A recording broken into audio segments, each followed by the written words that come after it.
Assalamualaikum teman-teman. Gimana kabarnya? Sehat semua kan? Alhamdulillah. Oh iya teman-teman, besok udah mau masuk bulan Zulhijjah ya? Kalian tahu nggak? Pada tanggal 1 sampai 9 Zulhijjah itu ada peristiwa-peristiwa penting loh. Pada tanggal 1 Zulhijjah, Allah Subhanahu wa Ta'ala mengampuni kesalahan Nabi Adam. Maka, barang siapa yang berpuasa pada tanggal 1 Zulhijjah, niscaya akan diampuni dosa-dosa kecilnya. Pada tanggal 2 Zulhijjah, doa Nabi Yunus dikabulkan Allah dan dikeluarkan dari dalam perut ikan. Maka, barang siapa yang berpuasa pada hari kedua di bulan Zulhijjah, pahalanya sebanding dengan berpuasa selama 1 tahun tanpa mendurhakai Allah. Pada tanggal 3 Zulhijjah, Allah mengabulkan doa Nabi Zakaria yang menginginkan seorang putra. Padahal Nabi Zakaria waktu itu sudah berumur 120 tahun.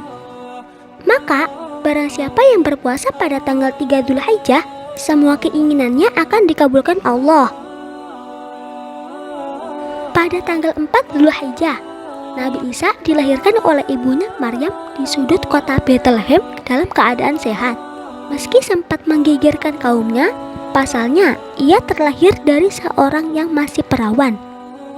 Barang siapa yang berpuasa di hari keempat dari bulan Zulhijjah, maka Allah akan menghilangkan kesusahan hidup dan kefakirannya. Dan kelak di hari kiamat akan dikumpulkan bersama orang-orang yang mulia. Pada tanggal 5 Zulhijjah, Nabi Musa dilahirkan dengan nama Ya'quban di desa Uksur, Mesir. Beliau kemudian diasuh oleh Fir'aun dan berbelok menentang Fir'aun karena keangkuhan dan kesombongannya. Barang siapa yang berpuasa pada tanggal 5 Zulhijjah, niscaya akan dihindarkan dari sifat munafik dan siksa kubur.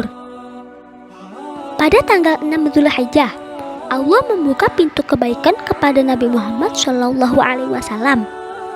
Maka, barang siapa yang berpuasa pada tanggal 6 Zulhijjah, Allah akan menurunkan rahmatnya dan terhindar dari siksa selama-lamanya. Pada tanggal 7 Zulhijjah, pintu-pintu neraka ditutup dan dikunci, dan baru akan dibuka setelah hari ke-10 dari bulan Zulhijjah. Barang siapa yang berpuasa pada tanggal 7 Zulhijjah, maka akan terhindar dari 30 pintu kesusahan dan dibukakan baginya 30 pintu kemudahan. Pada tanggal 8 Zulhijjah, Allah memerintahkan Nabi Ibrahim untuk membangun Ka'bah. Ketika bangunan Ka'bah telah jadi, Nabi Ibrahim merenung apakah yang ia lakukan mendapat pahala atau tidak. Maka disebutlah hari ke-8 dari bulan Zulhijjah dengan Yaum Al-Tarwiyah, yang artinya hari merenung dan berpikir.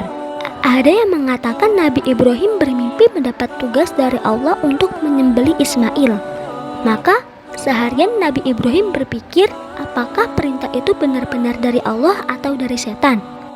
Maka barang siapa yang berpuasa pada tanggal 8 Zulhijjah, Allah akan memberinya pahala yang nilainya hanya Allah yang tahu. Pada tanggal 9 Zulhijjah, Nabi Ibrahim yakin betul bahwa mimpinya di malam ke-9 itu benar-benar dari Allah dan bukan dari setan. Hari ini disebut Yaumul Arafah karena tempat yang digunakan untuk menyembelih Nabi Ismail dinamakan Arafah. Barang siapa yang berpuasa pada tanggal 9 Zulhijjah, maka Allah akan mengampuni dosa-dosanya selama 1 tahun yang telah berlalu dan 1 tahun yang akan datang. Nah gitu teman-teman. Keterangan ini diambil dari kitab Durratun Nasihin halaman 281 cetakan Darul Ihya'il Kutub Al-Arabiyah. Udah dulu teman-teman. Nanti kita ketemu di pembahasan yang lain. Sampai jumpa. Wassalamualaikum warahmatullahi wabarakatuh.